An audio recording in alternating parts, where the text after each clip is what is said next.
It's Julie DiMatteo from thepaperpixie.com, and I'm an independent Stampin' Up! Demonstrator. And in today's video, I'm going to show you how to make this cute little triangular treat box.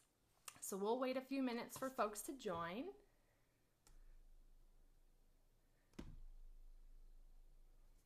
Just going to get myself set up here.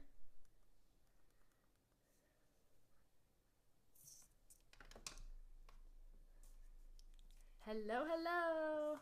Just showing you where this is going to be backwards. We're making this cute little treat box. It's triangular. How cool is that? Hey, Jennifer, thanks for joining. And inside, see if I can do this without spilling, it's full of Hershey's Kisses. Super cute. So wait a few more minutes for people to join. I see some hearts, thank you. Let's see. Hope everyone's having a good Wednesday today. Hi, Kathy, thank you. I love this. I would just never put green and black together for the holidays, but I absolutely love this paper. I gotta look it up really quick.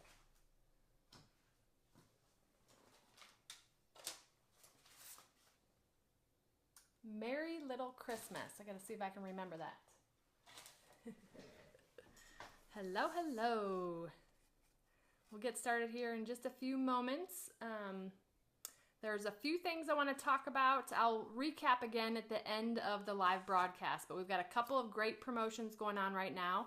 First, and I do feel like a broken record, but we still have, I still have my retired item sale going on. We still have some great items that are left.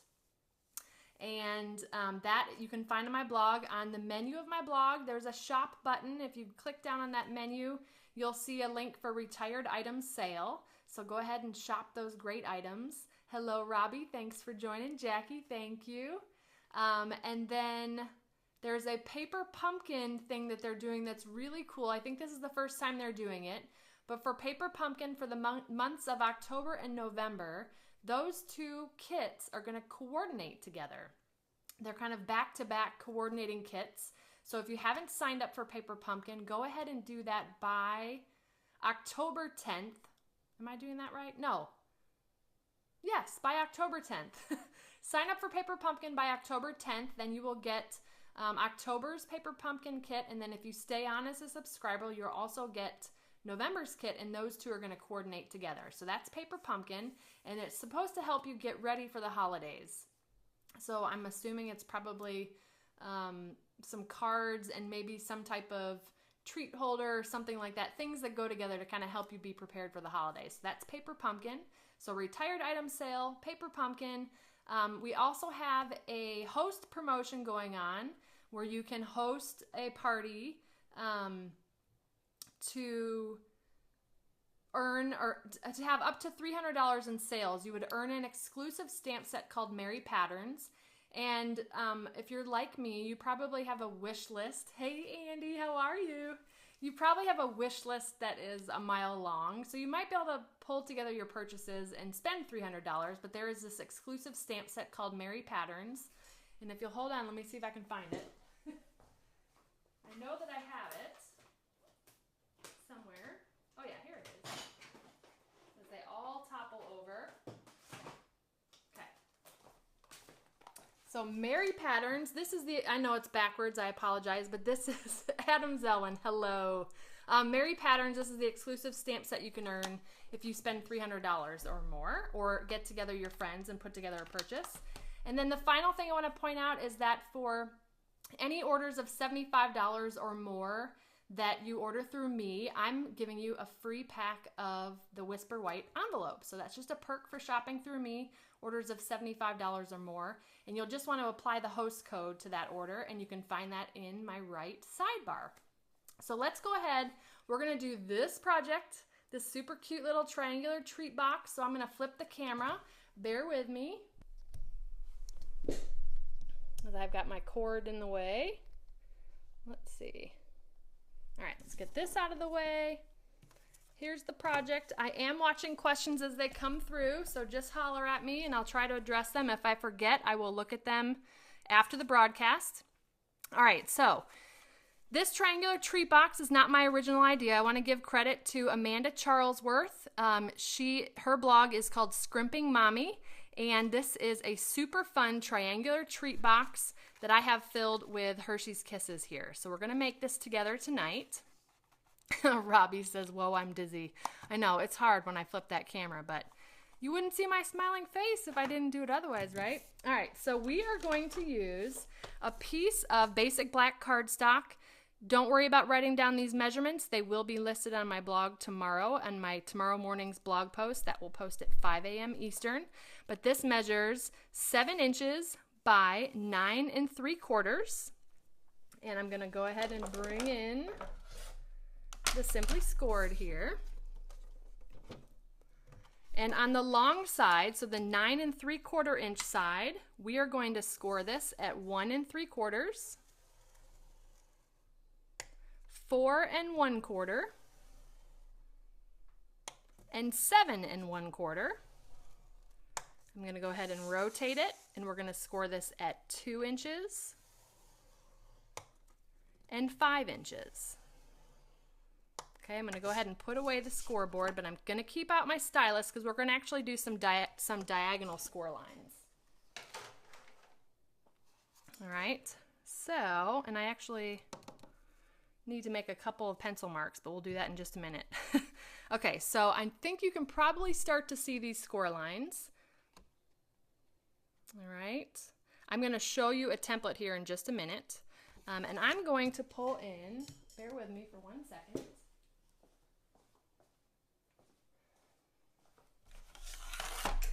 My ruler here, okay? So here's the template real quick.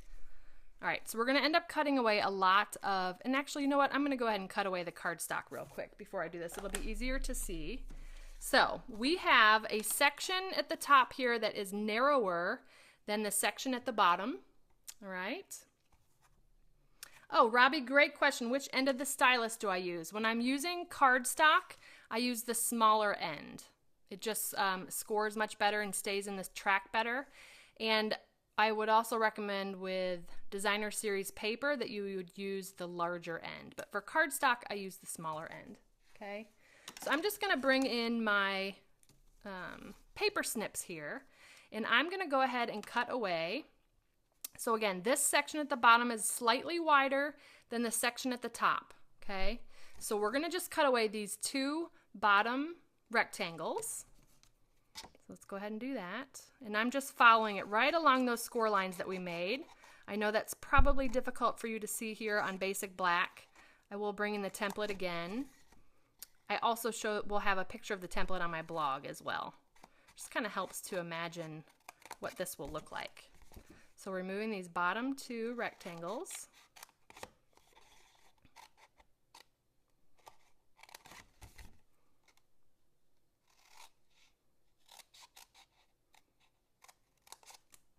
All right, then we're going to remove the top 2 triangles on either side, just leaving these triangles. All right, so I'm going to flip this around just to be easier to cut.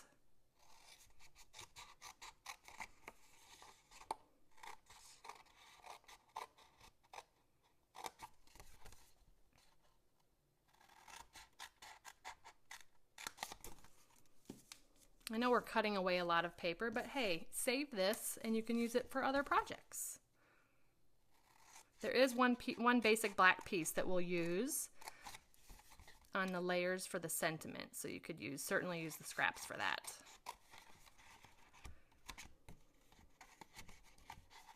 You guys are so sweet. Thank you, Kathy. The templates help me picture what the project looks like as well, so I'm glad you like the template. So, all right, so there we go. We kind of have like this cross shape. It's upside down, but cross shape here, right? So we've got this larger section at the bottom, this smaller section at the top. Okay, let me bring in that template again. So what we just did is we removed these 2 triangles on the top. Again, this was the narrow section, and then the triangle on either side along the bottom, okay? You can picture that. I also made notes here of the size of the DSP, so I'll bring this back to show you. All right, so here's the little section here, and I believe this section is, and I could not find my metal ruler, so we're stuck with this quilting ruler. All right, so it's 3 inches in width here, okay? I'm just gonna make a little pencil mark at 1.5 inches. I'm just marking the middle point. And I'm gonna do that on both sides. Hi, Karen Bull. Thanks for joining me. Yay, watching for the first time. Thank you. All right, I know you're not gonna be able to see those, but I made these teeny tiny pencil marks at the 1.5 inch mark, okay? And that's just gonna help me. What we are going to do is where I made that tick mark at 1.5 inches is we're gonna score on the diagonal. So from the tick mark down to this intersection of score lines here. We're gonna do that on both sides of this rectangle as well as both sides of this rectangle, okay? And I'm gonna bring in my Stampin' Pierce mat here. That's just gonna give me a little bit of give when I do these score lines. And that's why I said to keep out your stylus from the Simply Scored. All right, so I'm just kind of putting my stylus right here at this intersection, lining up the ruler. There we go. I'm just pressing down firmly to get a score line there. See that? All right, so let's do it again.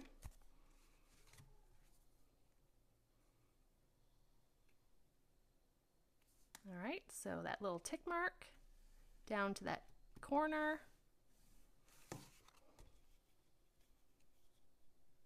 There we go. Do repeat on the other side.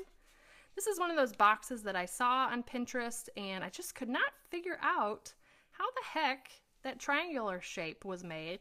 And you're gonna be shocked at kind of how this goes together. It's kind of crazy how it goes together. So easy, but such a cool and different box. All right, so score again. All right, so now we've got those triangular score lines, okay? Yay, all right. Put that Stampin' Pierce mat back. Okay, so now let me put some tools away so I can have my workspace back. All right, so I cut some designer series paper. I'm going to bring back the template so that I make sure I quote the right dimensions for you. All right, so we're cutting 2 pieces. So the width of this is 3 inches. So I've got my designer series paper cut to 2 3/4 inches. That's going to give us an 1/8 of an inch border all the way around. So what I did was I just took my 12 by 12 designer series paper and I cut a strip that measured 12 inches by 2 3/4 inches. And then from there, I cut these pieces kind of in order so that if I had a patterned paper like this or something that was even more of an intricate pattern, it's more forgiving with a plaid, but more of an intricate pattern, that your pattern would kind of stay in line with itself. I hope that makes sense. So I'm going to start from the bottom here, only because that's how I have the paper laid out. So this measures 2 3/4 by 2 1/4. It's going to go on this panel. This is a square panel because this square is 3 inches by 3 inches. So this is 2 3/4 by 2 3/4. Then we have another square that's 2 3/4 by 2 1/4. Then we have one that is 2 3/4 by 1 1/2.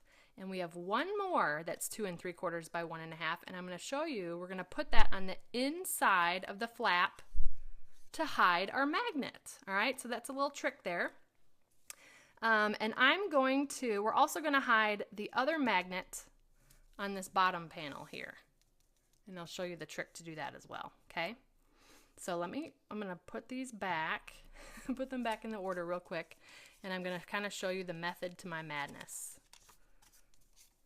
All right, so first, we are going to round the corners. This is going to be our top flap. And I'm going to do that because our corner rounder's now since been retired. Don't know if you know, but we have a corner rounder on the envelope punch board. And this is one of those tools that for $20, if you don't already have one, you need one because there's so many things you can make with this. Envelopes is what it's meant for, but you can make boxes, bows, you name it. And it has a little corner rounder tool in it. So I'm just going to put those 2 corners in there to round them. Okay, I'm also going to take the 2 smallest pieces of designer series paper. Those are the ones that were 2 3/4 by 1 1/2. And I'm just going to round the corners on one side. Okay, for both of them. This is totally optional to round the corners. I just like the finish that it gives. Okay, so we can go ahead and put away the envelope punch board. And then the next thing I'm going to do is fold and burnish on the score lines. And on all the score lines, including those diagonal ones as well.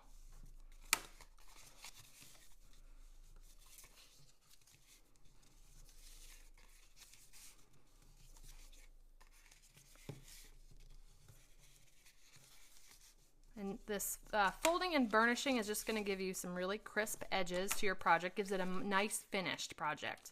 So let me show you. This is the part where it was like so crazy for me to see how this went together. So we're going to end up adhering these 2 tabs here. And that's the only 2 pieces that we're going to adhere, aside from adhering the designer series paper. But so we've got that section at the bottom that is bigger than the section at the top. That's the section that we're going to adhere 2 of those little triangular flaps to. Okay, I hope you can see it starting to come together. These are going to be the little flaps. Let me bring in the sample. These are going to be the little flaps here, and then the flap is going to fold over the top and adhere with a magnet. So really cool way that it goes together. Okay, we are making this triangular box. All right, so here's what I'm going to start to do. I'm going to first put one of, let me pull out the magnets. So these are, and I hope I'm remembering the size, 8 millimeters by 1 millimeter. I ordered these off of eBay from a company called Spider Magnetics, and I'll include a link to those in the blog post as well. This was a recommendation from Sam Donald from Poodles, and again, 8 millimeters by 1 millimeter. They're very strong magnets. I'm going to take, let me see if I can split them apart. All right, so I'm going to stick one of them right in the center of the larger rectangle. And I'm going to do that by using a glue dot. Grab my paper piercing tool.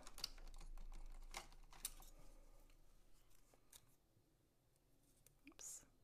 All right, picking up a glue dot, then I'm going to put it on the back of that magnet.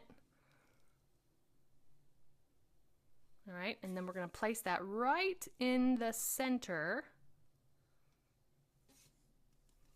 of that bottom section. Okay, so now I'm going to adhere my first set of designer series paper, and that's just going to go right over that magnet.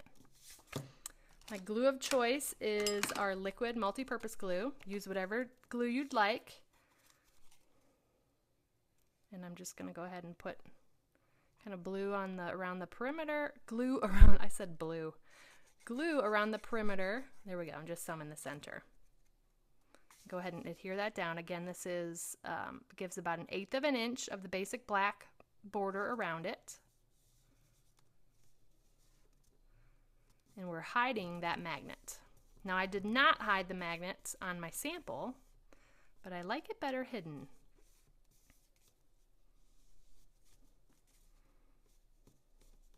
Okay. All right, so that's adhered. Next, I can go ahead and adhere this bottom panel. Again, this is the square one.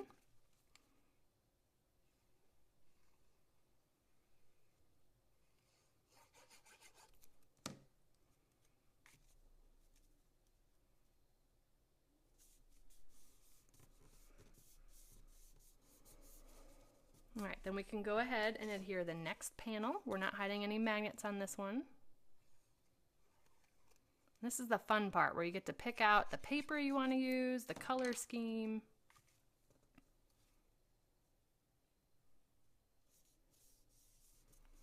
All right, and then I can also do the top panel because the magnet's not going to go on the front of the box. It's actually going to go on the back side.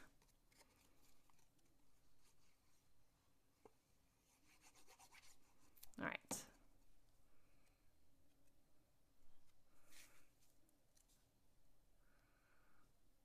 This is so cool. I've got my dad in the living room, and I saw my brother Greg just join me. It's a whole family affair. Hey, Gregors. All right, there we go. So that's the outside of the box. Now I'm going to go ahead and adhere. I'm going to put glue on these two tabs. Hopefully that's making sense. I'm just going to do one at a time real quick. I'm just lining up the edge of this rectangle to the edge of that fold.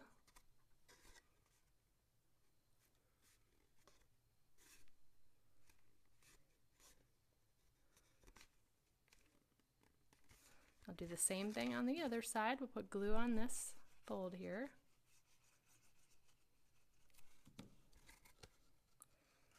Hello, Sharon Walker. Thank you for joining me live. I'm glad you made it.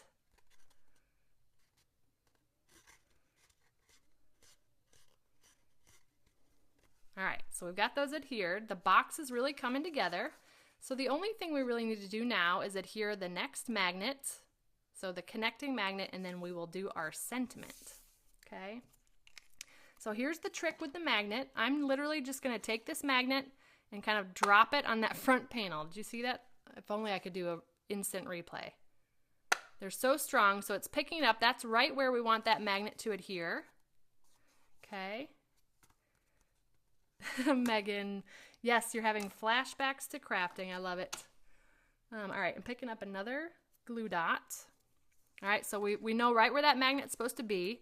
I'm going to go ahead and stick a glue dot right on that magnet here. Then we're going to pretend close our box, and we're just going to close it right where we want it to adhere. I'm going to press down and pick up that magnet. How cool is that? So you know exactly where it needs to go. I'm just putting some pressure so that glue dot sticks, and then now we're going to hide that magnet with some more DSP. So let's go ahead and glue that down.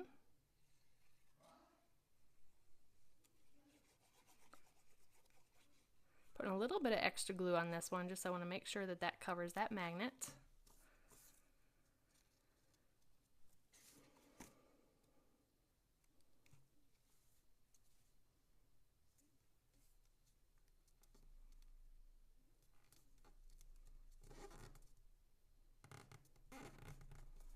All right, so this is a little bit more tricky to glue down because that magnet's a little bit more towards the edge here.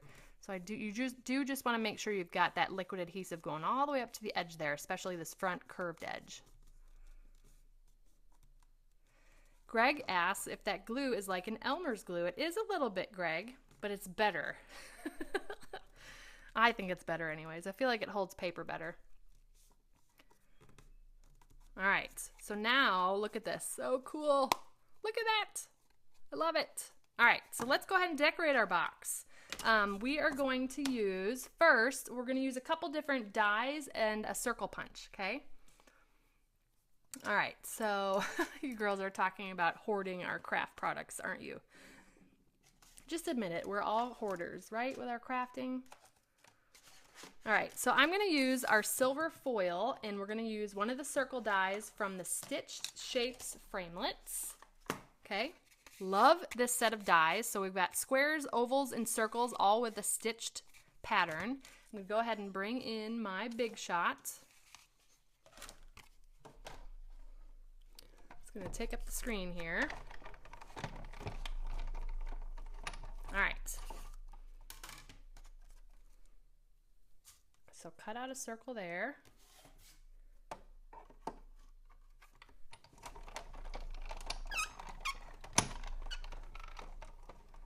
Oh, Megan, you're so sweet. So Megan is having flashbacks to when my mom used to teach craft classes at our local rec center back in Chagrin Falls, Ohio. That is a sweet memory. I have the same one, so thank you. All right, so then I'm going to cut out a circle, and this is from the Layering Circles Framelits dies, and this circle is the, let's see, 1, 2, 3rd smallest, I think. So 1, 2, 3. Yep, the third smallest. And we're going to cut out. I've got some scraps from that basic black that we cut out of our, whoops. The scraps from cutting out our project. So we'll go ahead and do that.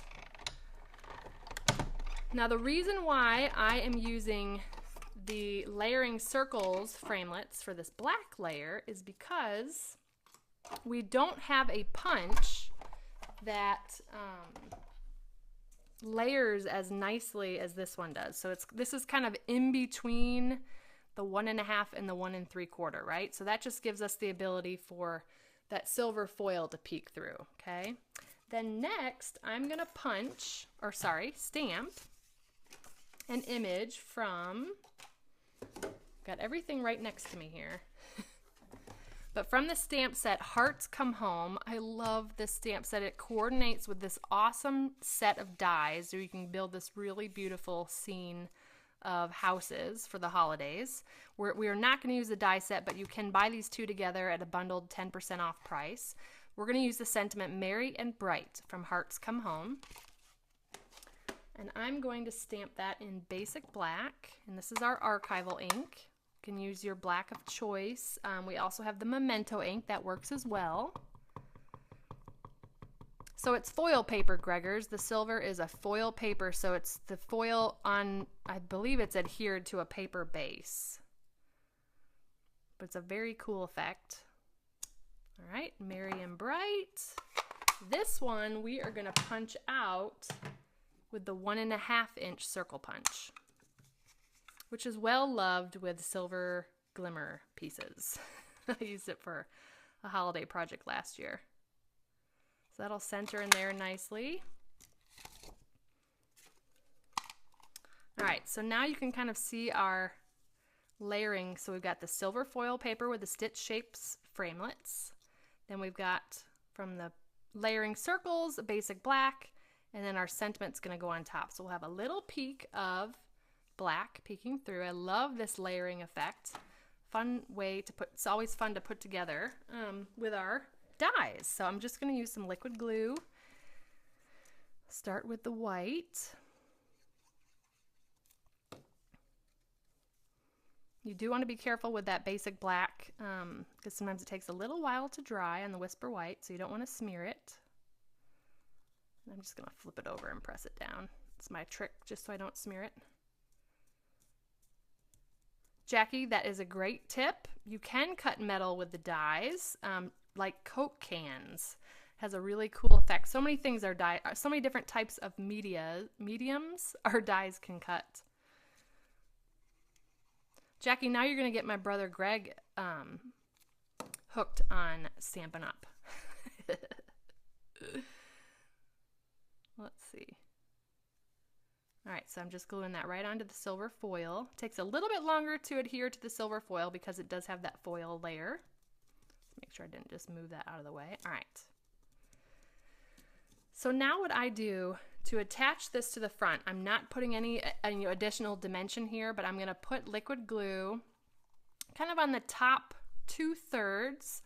Greg, yes, you could make things for your cars. My brother is way into cars, so you sure could. Make little decorations for the dashboard or something. Okay, so we're getting off topic here, aren't we? All right, so I'm doing about the top 2/3 here with just some liquid glue because we are going to have this bottom kind of hang over. Let me put a little bit more. Hello, Linda Carver. Thank you for joining. All right, and then I'm just trying to kind of center that in this panel here.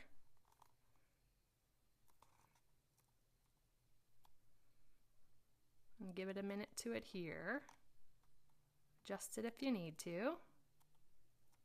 And then I'm just going to lift this up and then I can press down more.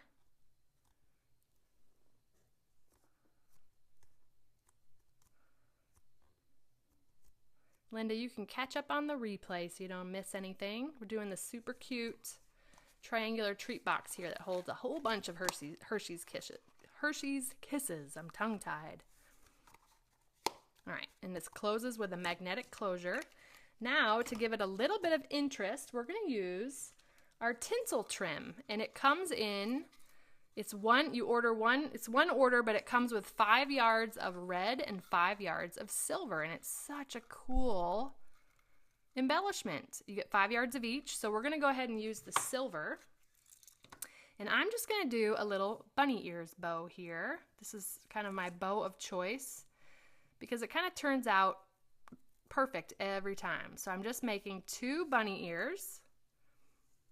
I'm gonna basically tie those bunny ears in a knot.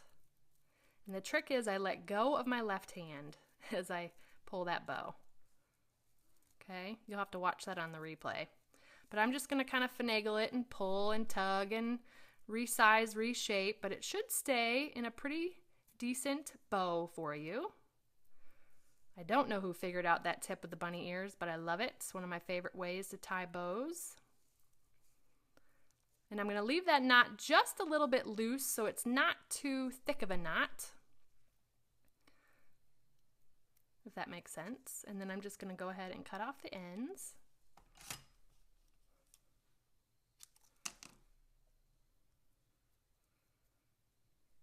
I might trim them just a little bit more, just kind of eyeballing it. There we go. All right, so what I'm going to do, get this mess out of here, is using a glue dot.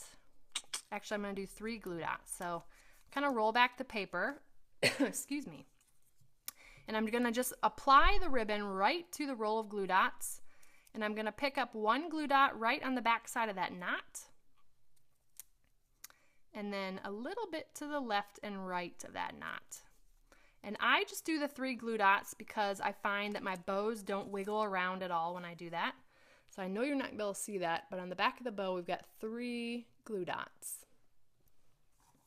And I'm just going to place that a little bit off to an angle here, trying not to cover the sentiment, and press that down. And if you need to, go ahead and open your flap, press it down that way. And then the, excuse me, my throat's dry. The final touch is going to be one of our black rhinestone jewels. Oh, I love these. Perfect for Halloween, but I'm starting to come around to using it for the Christmas holidays. I'm just going to stick that rhinestone right on the knot of that bow. There's already adhesive on the back of that rhinestone, and I just think it's the perfect touch. How cool is that? Super cute, right? Oh, I love that. Just a little bit of oomph there with the little bow. So there's both of them together. They're identical, except one has Hershey's Kisses, one does not. But I don't know, I probably got about 20 Hershey's Kisses in there, maybe not quite that. But they've got a magnetic closure, so it's one of those boxes that you could put something, you could put a present in here or something, but you know that the recipient is probably going to hold on to this box for a long time. So I love that about giving handmade, because typically the recipients appreciate it so much more and they hold on to it a little bit longer. So I'm going to go ahead and flip the camera around real quick, if I can remember how to see my messy desk. Hello. Oh, sorry. There's my hand. Anyways, thank you so much for joining me tonight. Let me quickly recap. Tomorrow morning at 5 a.m., the blog post with the details for this project will be there with all of the dimensions and the products I use. So if you're interested in purchasing any of these products, those will be linked in the blog post. I will also upload this video to YouTube, so you can catch me on my YouTube channel there. I love doing video tutorials for y'all. And let's see, what else? Another recap on promotions going on. So I still have my retired items sale. You can find that on my blog. Underneath the shop button in the menu, there's a retired item sale there. We still have some great punches, dies, and stamps, especially stamps. I think we've got about 300 or so left.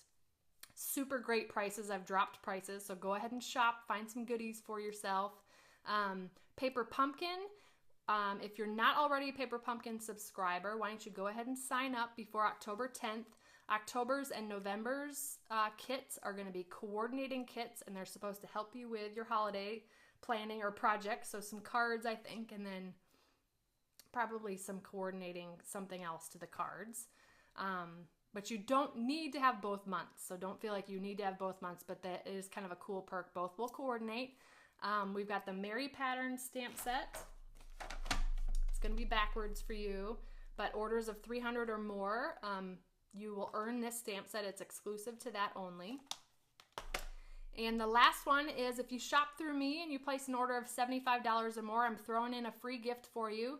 I'm sending out a pack of Whisper White envelopes. So it's a pack of 40 envelopes, perfect for your cards for the holidays. So that's a little freebie I'm throwing in. Excuse me. Yes, Jackie says, gently used stamp sets would make awesome gifts, just saying.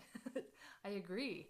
I mean, some of them are like down to like, I think we have a couple that are $1 and quite a few that are $2. So some great deals, better than you're going to see on eBay. So anyways, thank you all so much for joining me live. Again, stop by and visit me tomorrow morning at thepaperpixie.com. And I'll have this blog post posted with the video. I will also have this posted on my Facebook page right after this broadcast. And thank you all for watching. I hope you have a wonderful and blessed week. And I will see you next Wednesday, same time, same place for my next Facebook Live. Thank you. Take care. Bye.